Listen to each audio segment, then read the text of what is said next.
You want to specify goals that make you say, oh, if that could happen as a consequence of my efforts, it would clearly be worthwhile. Because the question always is, why do something?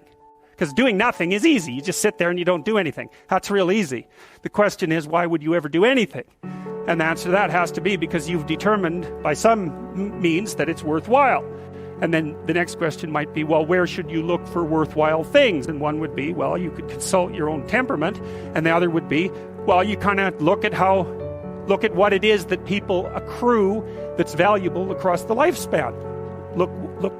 So you do a structural analysis of the subcomponents of human existence, and already did that. You need a family, you need friends. Like, you don't need to have all these things, but you better have most of them. Family, friends, career, educational goals, plans for, time outside of work, attention to your mental and physical health, etc. That's what life is about. And if you don't have any of those things, well, then all you've got left is misery and suffering. So that's a bad deal for you. So once you set up that goal structure, let's say, and that's really in many ways that's what you should be doing at university. That's exactly what you should be doing, is trying to figure out who it is that you're trying to be, right? And you aim at that, and then you use everything you learn as a means of building that person that you want to be. And I really mean want to be. I don't mean should be, even those things are going to overlap. And it's important to distinguish between those, because that's partly, and this is back down to the micro-routine analysis. So if I was saying, well, you're going to try to make yourself more industrious. Okay, number one, specify your damn goals, because how are you going to hit something if you don't know what it is? That isn't going to happen. And often people won't specify their goals too, because they don't like to specify conditions for failure. So if you keep yourself all vague and foggy, which is real easy, because that's just a matter of not doing as well, then you don't know when you fail. And people might say, well, I really don't want to know when I fail, because that's painful. So I'll keep myself blind about when I fail. That's fine, except you'll fail all the time then. You just won't know it until you've failed so badly that you're done. And that can easily happen by the time you're 40.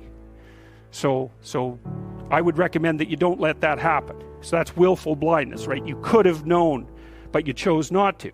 Okay, so once you get your goal structure set up, you think, okay, if I could have this life, it looks like that might be worth living, despite the fact that it's going to be, anxiety-provoking and threatening, and there's going to be some suffering and loss involved and all of that. Obviously, the goal is to have a vision for your life such that, all things considered, that justifies your effort. Okay, so then what do?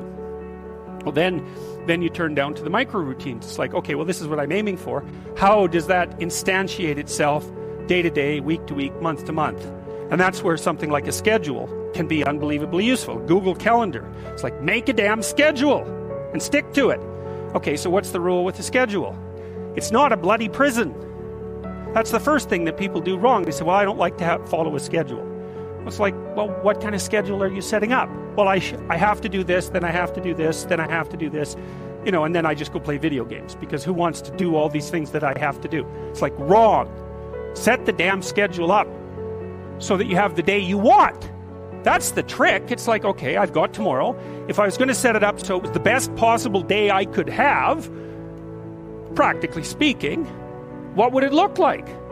Well, then you schedule that. And obviously there's a bit of responsibility that's going to go along with that, because if you have any sense, one of the things that you're going to insist upon is that at the end of the day, you're not in worse shape than you were than at the beginning of the day, right? Because that's a stupid day. If you have a bunch of those in a row, you just dig yourself a hole and then you bury yourself in it. It's like, sorry, that's just not a good strategy. It's a bad strategy. So maybe 20% of your day has to be responsibility and obligation, or maybe it's more than that, depending on how far behind you are. But even that, you can ask yourself, okay, well, I've got these responsibilities. I have to schedule the damn things in. What's the right ratio of responsibility to reward? And you can ask yourself that, just like you'd negotiate with someone who is working for you. It's like, okay, you got to work tomorrow.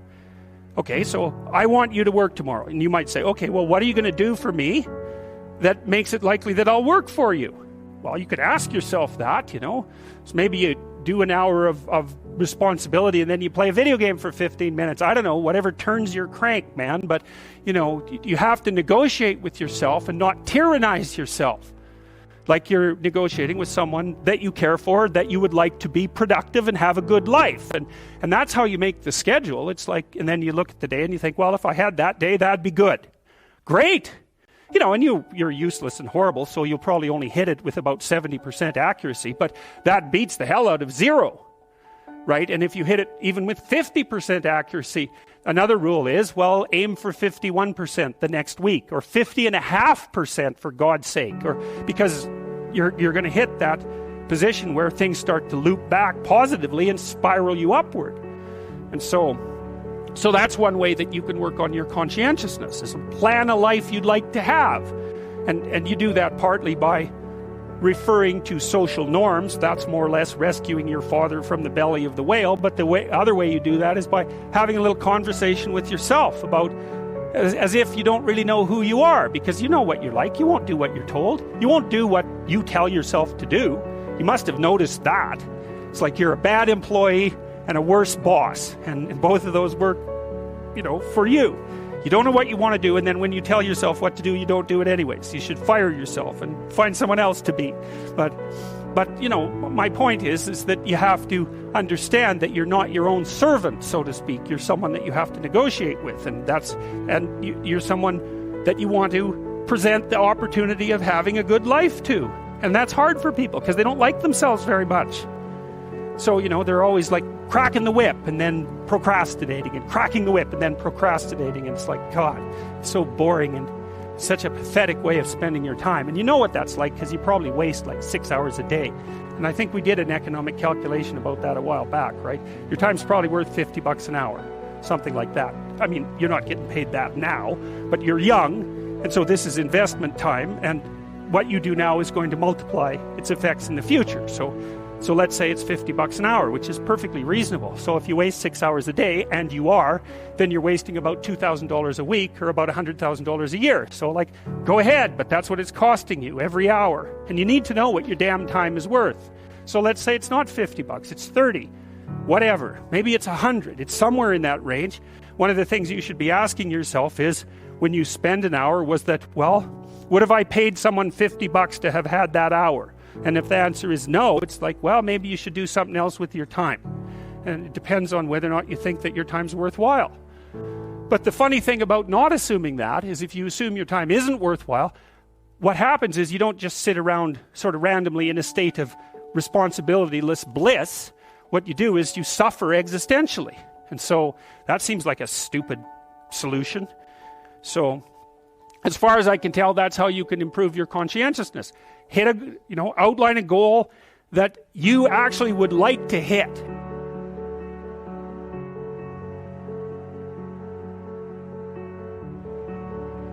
Do not forget to click the like button, leave your comments below, share the video, and if you've not yet subscribed, subscribe to the channel to join the community for more interesting contents. We really appreciate your visit to our channel. Thanks for watching, and see you on the next one.